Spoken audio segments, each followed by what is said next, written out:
PMPL. Pertama kali mereka turun di tempat lain untuk di 2 season ini. Oh mungkin kemarin setelah menjalankan di turnamen tersebut kayak oh efektif nih. Bisa nih kita gunakan sebagai plan lainnya. Jadi mereka menjalankan hal tersebut. Tapi terbukti efektif dan gak ada gitu yang ngisi di bagian tersebut.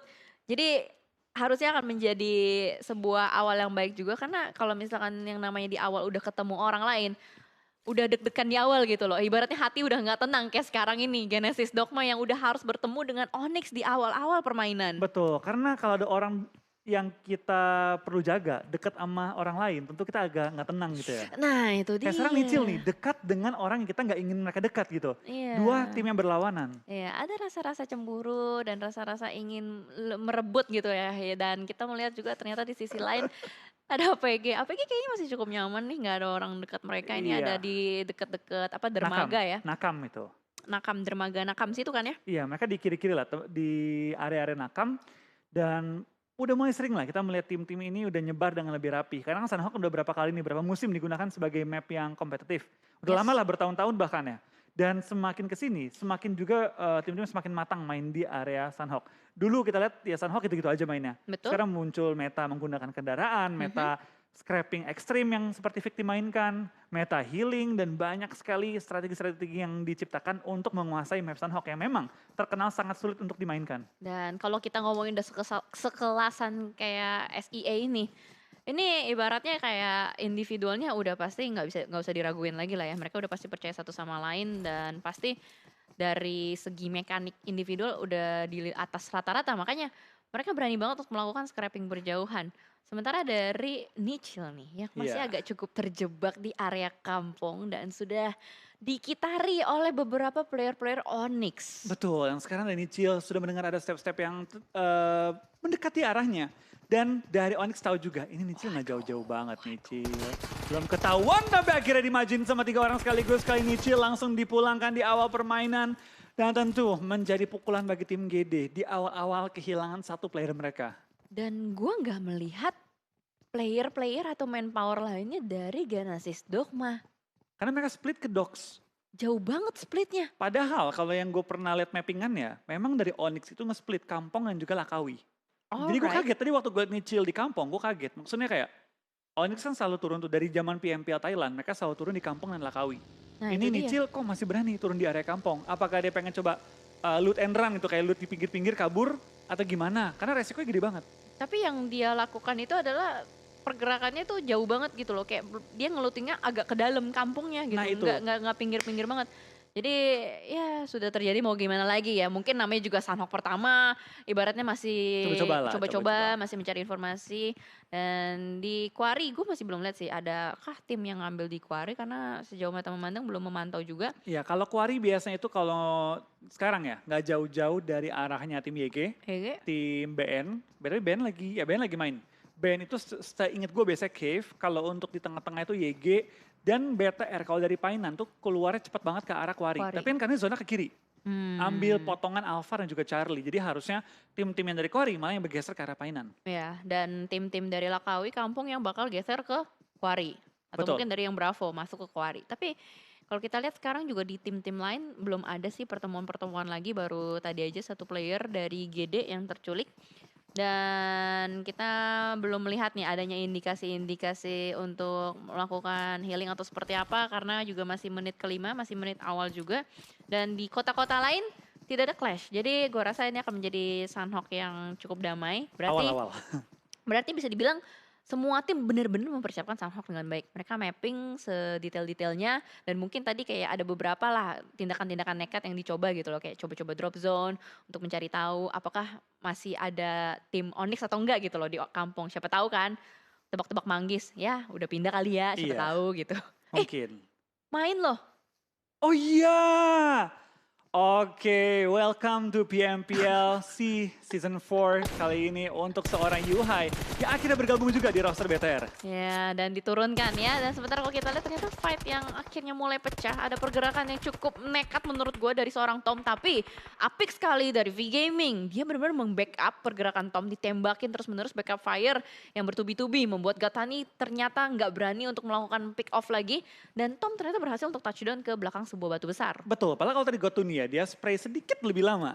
itu tumbang sih Tome, tapi baik lagi hampir pernah cukup. Kali ini bakal ada seorang Nuzi, spray ke arah depan, tapi dari bala bantuan tim VGM sudah merapat ke arah tim Infinity. Sekarang Infinity dalam bahaya karena Nuzi knocked out, menyisakan 3 player yang kali ini splitnya cukup jauh. Dimana bakal lihat dari Gotuni bakal coba cabut kali ini menggunakan baginya ke arah belakang, ke lower ground mengambil cover di balik batu, tapi ada juga Mela yang keluar dari pertahanan dapetin 2 bahkan dari tim VGM kali ini. Gila, ini kayak film horor loh, asli. Kita nembakin satu, dia komit ke satu arah, tiba-tiba di belakang ada lagi, tahu-tahu nongol lagi, tahu-tahu ada lagi. Jadi kayak ini crossfire-nya benar-benar luar biasa banget menurut gue setup dari kedua tim ini. Tapi ternyata Gatani sudah mulai menangkap satu player di depan sana, dilempar sebuah granat tapi belum connect.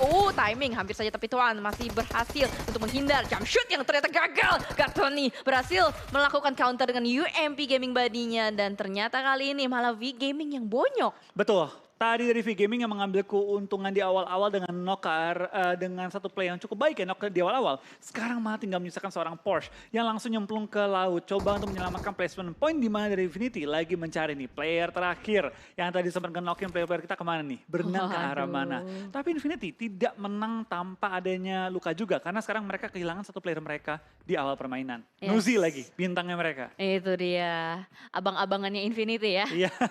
Pandu. Kalau ada masalah, panggil abang-abang. Abangnya, Nuzi. Alright, dan kalau kita lihat dari Porsche ya, yang masih bisa ya berenang lah ya. Harusnya dia masih bisa menghindar, cuman kalau diangkat kepala nih, ini adalah momennya nih. Biasanya bakal langsung diincar dan ditembakin, bahkan airnya udah mulai masuk tuh ke paru-paru.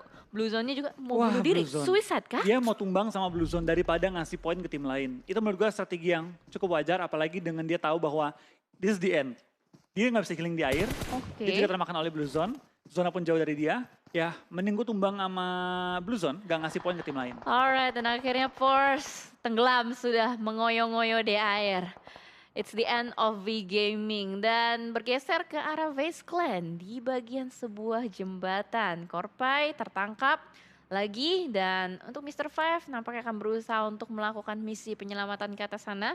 Ini area sekitaran Painan juga pastinya, dan ada beberapa obstacle yang pastinya masih bisa dimanfaatkan. Sementara dari bukit seberang Bigetron Red Aliens ada 4 rifles. Betul, kita bakal lihat ini tampaknya semua tim dengan zona yang pindah ke arah kiri. Sudah mulai ada tim-tim yang bertemu kali ini saling melihat, mungkin bahkan saling memberikan sedikit tembak-tembakan peringatan. Seperti BTR yang kali ini shifting kali ke arah fase. Tadi kan mereka lebih ke arah center dari bukitnya, nyebar. Dengan mereka udah tahu ada target di depan mereka, yaitu Vase Clan yang tadi nyebrang jembatan. Sekarang mereka langsung nge-shift prioritas mereka, meninggalkan sisi belakang dan lebih fokus ke arah depan.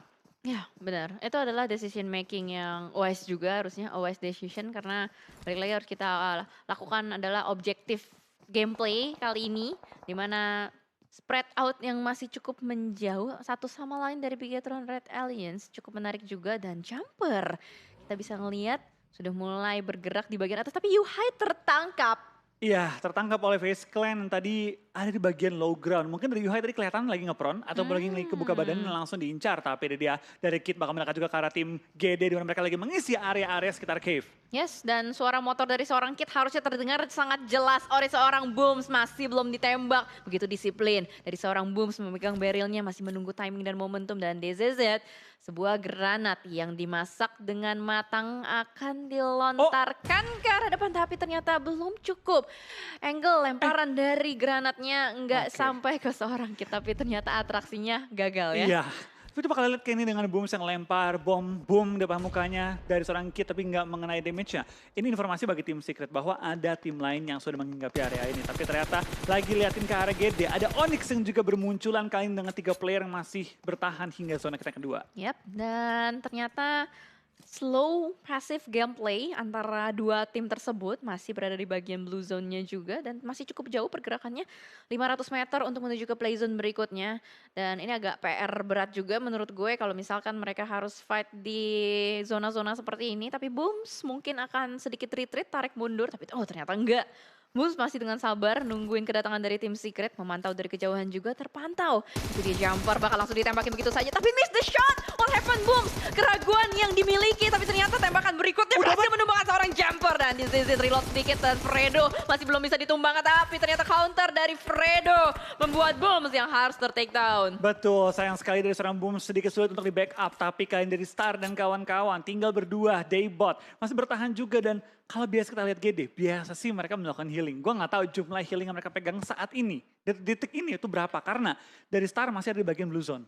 Ya, dan tadi cuman ada 7 doang kalau gue lihat ya, dari kantongnya si Satar. Tapi kalau dari bot kita lihat berpisah cukup jauh. 8. 8. Oh, belum 15. belum disetorin Belum berarti. setoran, tapi sayang banget nih kalau sampai dari tim GD kehilangan kesempatan melakukan healing. Karena 15 healing pun lumayan loh, mungkin bisa bawa ke nomor 7, nomor 6 kalau timingnya pas di momen-momen akhir pakainya. Ya, itu dia, benar-benar. Dan bahayanya di sini juga kalau kita lihat dari area sekitaran GD, itu nggak cuma ada tim Secret, itu juga ada Onyx yang berada di bayang-bayang masa lalu mereka.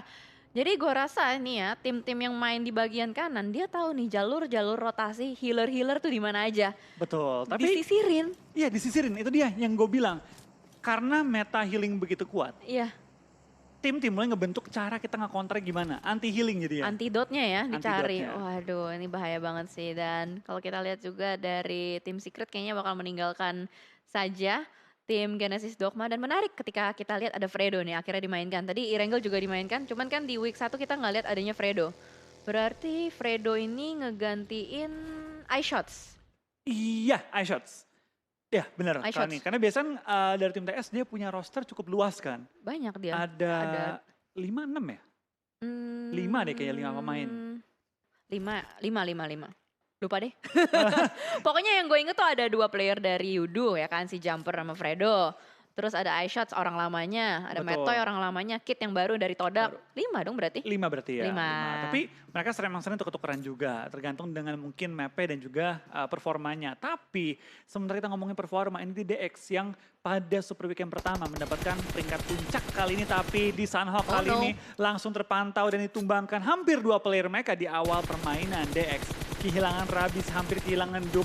Itu menjadi pukulan keras juga, tapi sembari Jasper asik-asik spray down. Ada Frankie yang mulai mantau dari high ground. Wah, ini bakal menjadi posisi yang sulit dari Xavier itu sendiri juga.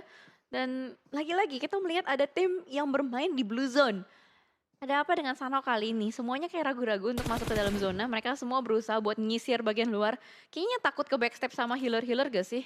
Kayaknya iya deh, mereka takut ke backstep sama healer. Dan toh kali ini juga di zona kedua, itu nggak sakit zonanya. Kita pakai bandage sama pakai full boost pun nutup sih. Jadi kayak masih bisa nebe lah ya. Iya, bisa ada TB, bisa make a play juga, bisa menggunakan blue zone sebagai opsi untuk nge-flank. Tapi tampaknya dari Frankie, dengan dia mengambil satu rumah di atas high ground, dia membuka vision cukup luas juga bagi timnya. Dan sekarang sudah menandakan bahwa MSC coba untuk nge-flank ke arah luar, tapi malah bertemu dengan Infinity yang siap untuk bertempur juga. Oh my god, Logan dan Mela kali ini siap menyambut dengan hangat ke arah MS Chonburi. Dari Pops akan menembak ke arah depan, tapi miss the shot. Logan yang berhasil mendapatkan seorang Pops kali ini. Bakal langsung dihantam begitu saja. Dan ternyata keputusan yang buruk mungkin untuk MS Chonburi membuat mereka harus kehilangan 2 punggawanya. Betul, pengen nge-flank malah tertangkap sama tim lain kali ini. Pengennya perang malah menuju ke third party. Nah itu dia, ketangkep basah ternyata ya kan. Dan kalau kita lihat dari Frankie juga masih berusaha untuk mengulur waktu. Mungkin menangkap lagi-lagi Ponzai di depan sana. What happened with MS Chonburi di Sunhawk kali ini? Rontok satu persatu dan juga Onyx rata. Oke, Onyx juga rata, belum rata kayak pulang ke arah lobby. Satu doang ya? Player. Tapi ini dia NFT, kali ini mulai terpantau juga tim yang pasti juga mewakili Indonesia.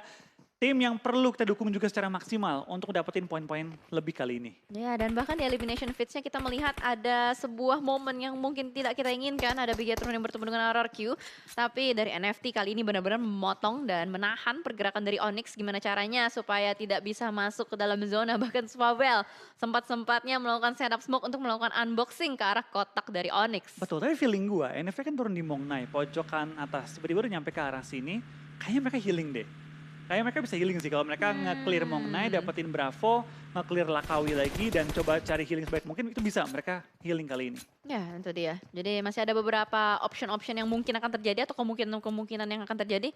Karena ini nggak ketebak nih, ini masih belum kita bisa lihat seperti apa kesimpulannya. Dimana banyak sekali unik gameplay yang terjadi, slow gameplay bahkan Infinity dengan motor. Betul. Bermain di bagian blue zone juga. Jasper apalagi? Last player standing masih ada di bagian blue zone dan masih bertahan menghadapi Infinity. Ini bener-bener game yang wah di luar dugaan gue sih. Timnya bener-bener galak dan Bahkan Infinity sudah bersiap untuk healing. Logan udah pegang 13 first aid. Nah itu dia, Mela dan Logan kali ini bakal diutus untuk mencari seorang last man standing. Jasper what happens, sedikit bengong dan wow. MS Chonburi pun dipulangkan. Ini ada harta karun nggak? Kalau kita lihat. Banyak tuh. Banyak. Tiga. Ada lah ya. Tiga lumayan, tiga tuh lumayan. Tapi kita bakal lihat tampaknya dari YG bertemu dengan tim NFT yang kali ini langsung menggunakan Kup RB untuk rotasi tepat di depan tim YG. Yang langsung lewati tapi dua pemain NFT ada di sisi belakang. Mungkin bersiap untuk melakukan healing juga. Banyak banget yang healing berarti. Cuman healingnya itu nggak cuman pasif, mereka bener-bener kayak berusaha aktif gitu kan. Kayak berusaha untuk nyisir, nyari-nyari lagi dan oh my god ini dia. Apakah akan terjadi, apakah akan bertemu NFT dengan RRQ? Harusnya terdengar nih suara mobilnya pasti nyampe ke telinga-telinga player dari RRQ. Betul, tampaknya dari dua pemain RRQ yang nge-split ke arah bawah. Sudah bertemu juga dengan tim NFT yang menggunakan Kup RB. Harusnya kendaraan terdengar sih. Dan ini dia Gary Daybot bakal rotasi tepat di depan tim TS. Tapi Daybot tertangkap kali dan langsung ditumbangkan. Kayaknya dari Star udah healing karena dia ada di blue zone. Oke. Udah dapetin setoran ya harusnya dari player-player GD juga. Dan dari Fredo siap nih, dia udah siap banget buat nangkepin player-player yang bakal masuk dari Blue Zone. Ini kayaknya visi atau objektivitas dari tim itu tuh nahan player-player yang bakal masuk gak sih dari luar? Betul, coba buying time untuk ngerusuhin tim-tim yang sekiranya nantinya akan masuk ke area Blue Zone dengan metode healing. Itu juga ini dia nih, Mela udah megang satu first aid jaga-jaga dan sekaligus juga dia pengen nyayur ke arah tim-tim yang ada di sisi belakang. Udah kelihatan tuh ya, ada di Xavier juga yang masih bermain di bagian blue zone-nya. Wow, ini menarik banget. Ini lucu banget menurut gue. Dan dari YG ternyata memantau keberadaan dari RRQ di belakang sana. Nerpeko kayaknya lagi bleeding out, tapi itu harusnya bleeding out yang pertama. Tapi satu player dari YG, Aka, sudah mulai bergerak begitu cepat. Langsung maju seorang diri, percaya diri banget, pede banget. Dan Mela yang masih nungguin aja, ini dia nih. Mangsa gue nih. Ini momennya nih, ini momennya. Ayo dong. Keluar. Mela mulai bersabar kali ini, mulai pelan-pelan berdiri, jongkok, dan spray ke arah Rabi sampai terbuka. Tapi sayang sekali dengan jarak yang begitu jauh, pelurunya ada delay dan sedikit susah untuk dapetin targetnya. Yap, masih miss the shot juga dan Ravenclaw masih berusaha untuk menembaki ke arah player-player NFT. NFT ini kayak belut loh kalau kita lihat pergerakannya dari tadi. Nyelip-nyelip aja. Iya kan, sana sini pokoknya terobos dulu aja soalnya dia punya vehicle. Jadi pergerakannya bisa enak banget ke sana kemari tapi ternyata akhirnya tertangkap juga oleh BTR dan juga Face Clan player-player dari NFT. Betul, kita bakal lihat ini zona kembali shifting menuju ke arah, harusnya ke arah dekat dengan jembatan dan tim-tim yang belum masuk ke arah zona sudah mulai terpantau berlari dan lagi-lagi Sunhawk. Tanpa kendaraan, mengerikan ini pergerakannya. Makanya, ini nih, bisa lihat ini slow banget sih. 19 menit loh Flo. Ya, masih 14 tim, bayangin. Tapi cukup banyak player yang udah last man standing. Tinggal 2 player lagi. Dan pasti menggunakan healing untuk bertahan selama mungkin di zona kali ini. Ya, sejauh mata memandang nih masih 4 tim ya yang biru-biru nyala mati. Jadi bisa kelihatan yang masih bertahan di bagian blue zone-nya siapa aja. Namun kali ini, RRQ nampaknya harus tertangkap oleh player-player Vampire. Mort terpantau dan semuanya rata dipulangkan begitu saja. Ya, terlalu terbuka mereka di tengah-tengah jalanan dan memang zona itu mental dari arah mereka. Dan mereka gak bisa kemana-mana selain posisi tersebut. Lah itu YG, lewat begitu aja. Tapi lihat, persebaran dari VPE begitu rapih menjaga ujung dari circle-nya. Gila ini YG. Buset, itu nekat banget dia naik motor YOLO movement banget dan juga Aka. Benar-benar YOLO banget, ini benar-benar di alam liar ya. Iya. Jadi pergerakannya liar aja. Begitu terbuka langsung di take down juga dan sekarang dari VPE sudah mengantongi total 4 elimination di awal permainan. Di lain sisi dia bakal kayaknya juga dari Face Clan. Sudah mulai terpantau dekat dengan tim TS juga berseberangan dan dipisahkan oleh perbukitan dan kayak ini 12 tim tersisa masuk ke zona kita yang kelima. Ini cukup banyak tim yang masih bertahan. Apalagi kita lihat tim-tim yang utuh itu masih cukup banyak. Ada 4Rivals, APG, Geek Farm, BTR dan kawan-kawan semua. Benar banget dan kita lihat banyak tim yang nampaknya udah mendapatkan tempat cukup nyaman dan Face Clan kali ini lagi-lagi mendapatkan zonanya dan BTR mungkin punya PR kali ini untuk bisa meretake area dari Face Clan. Ini kalau misalkan BTR bisa dapetin compound milik Face Clan, itu akan menjadi kemenangan besar sih. Betul, tapi kita bakal lihat juga dari tim BTR. Tampaknya mereka nggak terburu-buru maju juga. Toh di depan juga itu lower ground, nggak mungkin diisi oleh tim lain. Dan mereka bakal coba untuk fokus ke arah-arah angle tembak dulu dari FaZe Clan. Dengan komponen mereka sudah kuasai, tinggal berdiam diri, tinggal nyayur ke arah BTR di mana Zuxi di knockdown. Tapi tradingnya begitu baik dari seorang Yuhai Boy menumbangkan Korpai kali ini. Yes, refrag dan masih bisa menyelamatkan kawannya. Zuxi masih bisa melakukan penyeberangan, jembatan Smokes juga sudah di pop out. Dan kali ini Yuhai berusaha untuk mengcover teman-temannya dengan menglock angle ke arah FaZe Clan di belakang sana juga. Dan pelan-pelan Bigetron Red Alliance sudah mendapatkan touchdown ke dalam play zone-nya Vintorez di depan sana. Kena headshot. Tapi ternyata belum cukup satu peluru untuk menumbangkan Vintorez. Oh, tapi Luxi terlalu terbuka. Sekarang dari VPE bakal coba fight dengan tim BTR juga di mana satu player mereka Luxi di take down. Zuxi juga tertumbangkan dan tinggal menyisakan 2 member dari tim BTR untuk bertahan kali ini. VPE tampaknya benar-benar nyayur kiri dan kanan, tapi mereka juga punya PR untuk maju ke arah zona. Betul sekali. Semuanya udah mulai pecah perangnya mengingat ini zona ke-6, fase ke-6. Mau nggak mau mereka akan terkikis secara massal juga. Dan lagi-lagi dari tim Secret yang sudah mulai memantau ke arah Geek Fam, ditembakin terus-menerus tapi masih belum mendapatkan hasil. Dan Miracle tertangkap, 2 player satu persatu dari Geek Fam pun tertumbang. Tapi Kid juga butuh penyelamatan kali ini. Jumper bahkan berusaha untuk merapat kembali ke arah seorang Kid. Ya, kita bakal lihat seperti juga dari seorang Damrut ke arah depan dan bahkan Geek Fam sudah mengantongi total 6 eliminasi. Tinggal maksimalkan placement point mereka kali ini. Dari tim-tim yang bertanding, tampaknya satu persatu player mulai berjatuhan, satu persatu tim mulai berguguran juga. Memasuki zona kita yang ke-6 yang kembali mendonat kali ini. Ya, terkikis secara massal ya bisa kita lihat dan wow, open field. Well, ini akan menjadi hal yang menarik juga. Bahkan tim Secret, Metoid, last man standing yang mungkin masih bisa menyelamatkan kawannya. Jumper karena FaZe Clan terus-menerus nyayur. Motong rotasi dari tim Secret, ditahan habis-habisan, menjaga bagian bibir zonanya. Dan better, kayaknya dia punya jalan untuk bisa masuk ke dalam sepertinya. Asalkan dia tidak dipotong. Tapi ternyata Onyx kali ini yang bermain di bagian utara sudah mendapatkan beberapa elimination. Enak banget itu open. Angle shotnya begitu terbuka. Dan Sky Only tinggal menahan aja pergerakan dari Four Rifles. Rit nih bakal kesulitan nih. Kalau misalkan dia mau nyebrang, dia butuh jembatan smoke yang tebel banget. Betul, ini butuh jembatan smoke yang tebel banget. Tapi kita bakal lihat dari Four Rifles tampaknya Rit bakal berlari. Tapi tertangkap juga oleh seorang Sembai yang langsung men-secure point eliminasinya. Tapi dari 2 player lagi yang bertahan tampaknya cukup kesulitan juga. Geek Fam pun akhirnya termakan oleh Blue Zone dan ditumbangkan di posisi ke-10 tapi membawa 7 poin eliminasi. Ya, itu dia. Masih bisa mendapatkan pulang poin seenggaknya, membawa pulang poin. Dan play zone sudah mulai turut andil. Kali ini satu persatu player sudah mulai tumbang dan Ryzen berhasil untuk mendapatkan seorang Korpai. NFT menyisakan survival seorang diri saja, tapi sepertinya perpecahan atau pergesekan dari FaZe Clan dan BTR terus-menerus terjadi. Nice try untuk NFT membawa pulang poin dan beberapa elimination juga. For Rivals, pemburu pun tidak bisa bergerak lagi. Ini FaZe Clan mendapatkan posisi terenak sih menurut gue untuk sementara waktu. Betul, dari tadi mereka nggak bergerak, itu compound yang begitu enak. Tapi kali ini kita bakal lihat mereka harus bergeser keluar dan tepat depan mereka ada 4 pemain dari BTR yang sudah siap untuk menyambut tim FaZe Clan. Tinggal menyisakan seorang Mr. Five kali ini. Di sini BTR tampaknya sangat diuntungkan dengan zona yang mental karena mereka utuh dengan 4 player mereka juga. Tapi Luxi dalam posisi knocked out kali ini perlu diselamatkan secepatnya. Sementara itu dari tim Secret ditumbangkan juga lemparan granat ke dalam arah rumah dari FaZe Clan. Mr. Five hampir tertumbangkan tapi belum sampai knocked out. Alright, dan FaZe Clan menyisakan Mr. Five seorang diri saja. Tapi masalahnya Blue Zone-nya udah cukup sakit. What? Onyx Sky Only masih bisa memotong pergerakan dari seorang Ryzen yang sedang melakukan penyeberangan di depan sana, terspot begitu saja. Dan harusnya masih ada beberapa obstacle yang bisa dimanfaatkan. Dan kenapa granat dari Mr. Five kena Tony K? Nggak tahu tadi ya, nggak tahu. Mungkin dia tadi mau lempar ke arah luar, dia kira BTR maju ke arah depan dan akhirnya malah mantul ke frame kaca. Tapi sementara kita bakal lihat ya, Star seorang diri bertahan masuk top 5 lagi. Ini survivability dari seorang Star. Jangan dipertanyakan lagi dah. Luar biasa kalau di Sunhawk. Wah gila banget, dia udah berlatih ya abis-abisan.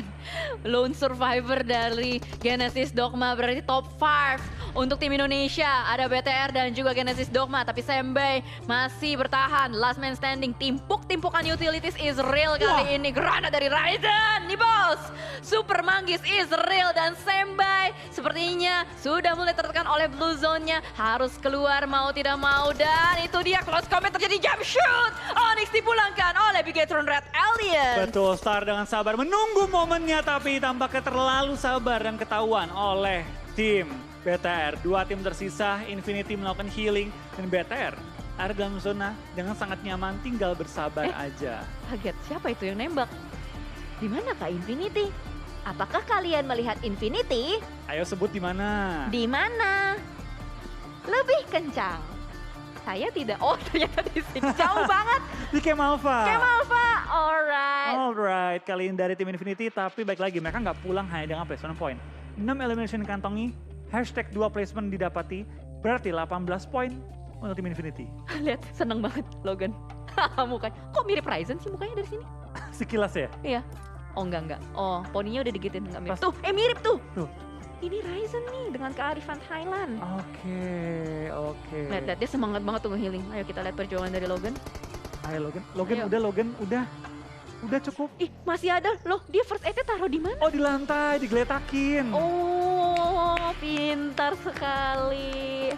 Ada bekal ya. Dia bawa bekal banyak banget ternyata Logan. Iya, ini bekalnya banyak, tapi Logan udah cukup Logan. Udah yuk, pulang yuk. Yuk pulang yuk. Yuk.